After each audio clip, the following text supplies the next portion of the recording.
What's up, everybody? Welcome back to my channel. I'm Rodolfo Cardenas. Welcome to Season 1, Episode 27 of Spider-Month. Tomorrow's going to be the last day. The last day, I promise you guys, which is on the 28th of Spider-Month. No, I'm going to make this video a little bit shorter. Hopefully this shorter because I want to catch up on Euphoria. Believe it or not, I have not seen this show, but I have the HBO app. Since I don't have any cable, today's gonna apparently today's they're gonna stream the season finale of Euphoria. But a good thing I have the HBO app, so that means I'm gonna have to catch up today. From what I have seen, a little tiny pieces of the scenes, just to get myself what I'm getting myself into, or what is the show is about. So far, I know that this character, Fizz, got Rue Bennett into drugs. Jules and Rue broke up. They all they did on one of the scenes, they got a play. Okay. Rue had a really bad addiction to drugs, and that's all I'm going to tell you guys. And at this point, since I'm a wrestling fan myself, I feel like that's how Eddie ended up. I'm pretty sure Eddie Guerrero had he ended up like that. Now, most of you guys who don't know this, but Eddie Guerrero from the WWE was the only wrestler that I wish I would have watched. I never get a chance to see him wrestle, but now that he's dead or passed away, there's no way I'm gonna see him now. Only on his old wrestling videos. But anyways, today, let's just get into this video. Okay, so previously on Spider-Month, I reacted to the Spider-Man No Way Home trailer. But today, I'm going to react to the villains panel. So, and pardon me if I don't use a proper reaction video, but I will, however, I'm going to show you guys the video where I'm going to react to. You guys are going to listen to the background. It's called Spider-Man No Way Home Villains Panel, which is literally this one right here. The first one right here, the one that's playing right now. I'm going to watch that. So, let's see. Let's see how it goes. So, all the villains came back. Willem Dafoe as Green Goblin, Alfred Molina as Dr. Octopus, Jamie Foxx as Electro. Let's see. Ian Reek. I completely forgot his name now, but the actor who played previously the Lizard, he came back. Let's see. Thomas Hayden Church, he came back as Sandman. So let's just see how it is. Let's go. Tom, the floor is yours. Hi everyone, I am Tom Holland. You might recognise me as your friendly neighbourhood Spider-Man, and I am here to tell you that Spidey's back for an all-new adventure in Spider-Man No Way Home. I know people say this a lot, but I mean it when I say that you're going to see things in this movie that you've never ever seen before. I'm talking about pumpkin bombs, sandstorms, the multiverse, which, okay, you might have seen them before, but I promise, not like this and not together. Also, Peter Parker is finally heading off to college, and the word is out. So yeah, everyone knows that he is Spider-Man. So throw your fan theories out the window. They're probably not true, or are they? And get ready to see one of the most ambitious films we've ever made. An incredible story with lots of heart, laughter, high-flying action, mind-blowing effects, and some insane villains. No Way Home is the culmination of the Homecoming trilogy and the start of a multiverse of possibilities. Now I have the honour of introducing some legends. Please enjoy this exclusive panel with my dear friends Alfred Molina, Willem Dafoe, and Jamie Foxx here at CCXP. Whoa! Oh my God! This is amazing! What excited you most about returning to Spider-Man franchise and reprising these iconic roles? You know what? I was excited knowing Amy for years, man, and knowing what she's done with this franchise. And she was explaining to me it's going to be hot, you know, and I didn't have to be blue and things like that as far as my character is concerned. So you're going to be a little more hip and whatever like that. And I get a chance to hang out with these What are you doing? You told me.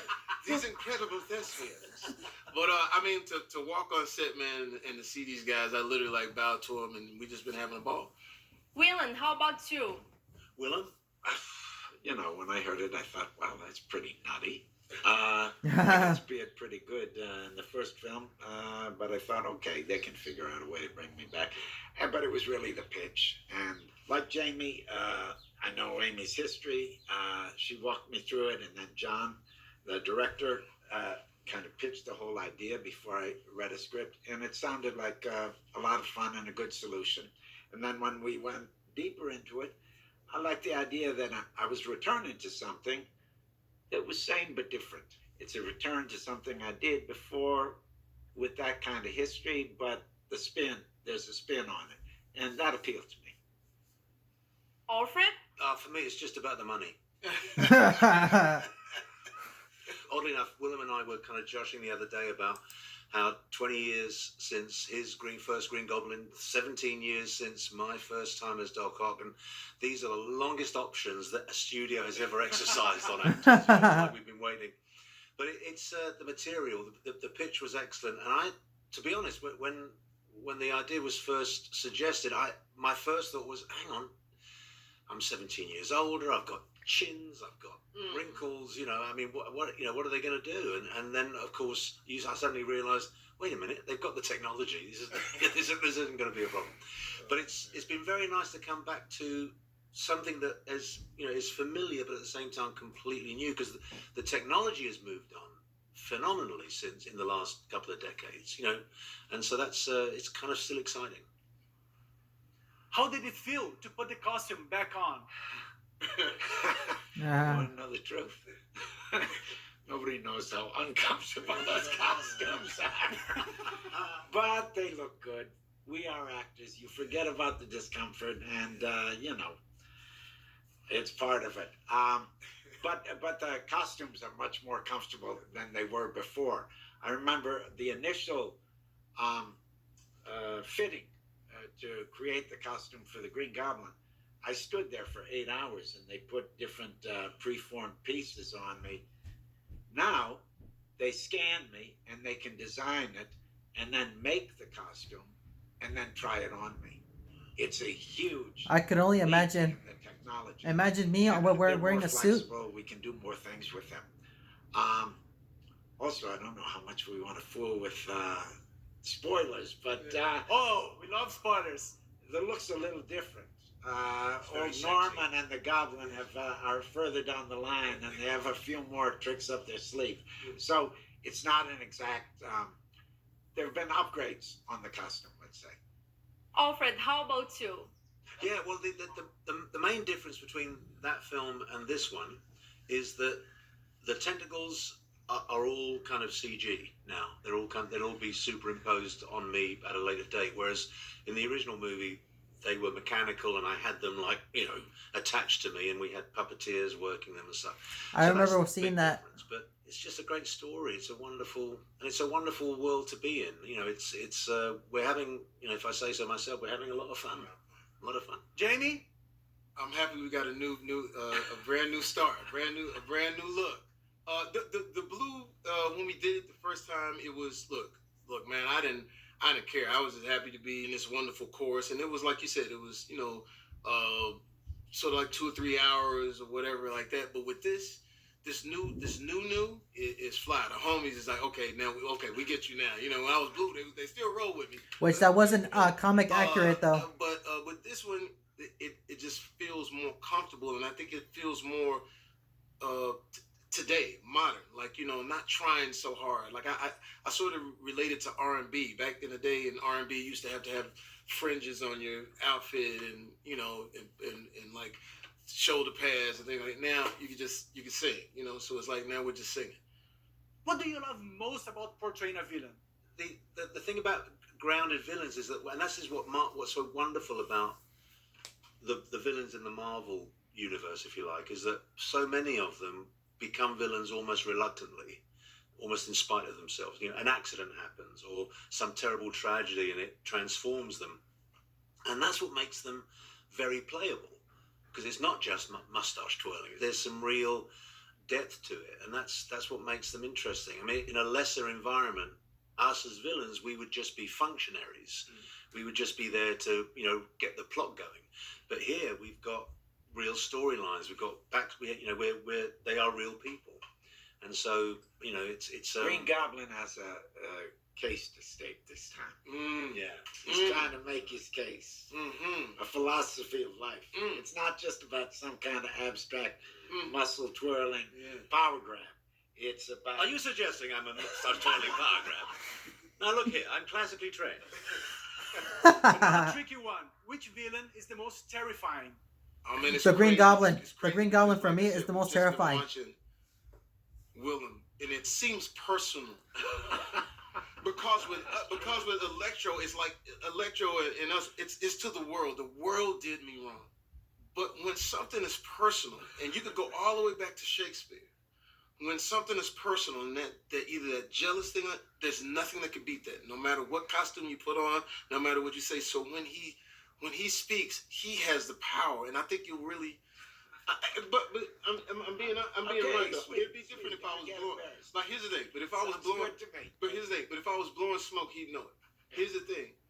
It's personal, and anytime you can get a character to be personal in the movie, it has the most weight. So. CCXP is a fan event. Is there anything you would like to say to your Brazilian fans? Well, I mean, if I may speak purely for myself, I think there is, at some level, because we're professional people, there is some level where we don't want to let them down. You know, we want to give them something that is going to be worth their while. But the fact that a huge percentage of the audience are comic book fans who know this world, they love the detail, they love the kind of the inside baseball of it all. I think that's important to us as well, because, you know, we don't want to disappoint that side of the storytelling either. And so I think it's a sort of symbiotic relationship, really. You know, they give us the chance to give them what they want, and that's I gotta say, it's just so much fun. Whoa! Thanks, guys. Thank you. Thanks. Wow. All right, so tomorrow is the last day of Spider-Month. Although tomorrow I will be going to school in person tomorrow, so I will have to record the video as soon as I come home. But who knows what's gonna happen on the season finale of Spider-Month. Thank you guys so much for watching. Follow me on Instagram. It's @rodolfocardenas.mx. Yes, I will follow you back. Smash the subscribe button. Turn on your post notifications on. Hit the bell button. I'll see you guys on the last episode of Spider-Month. Peace.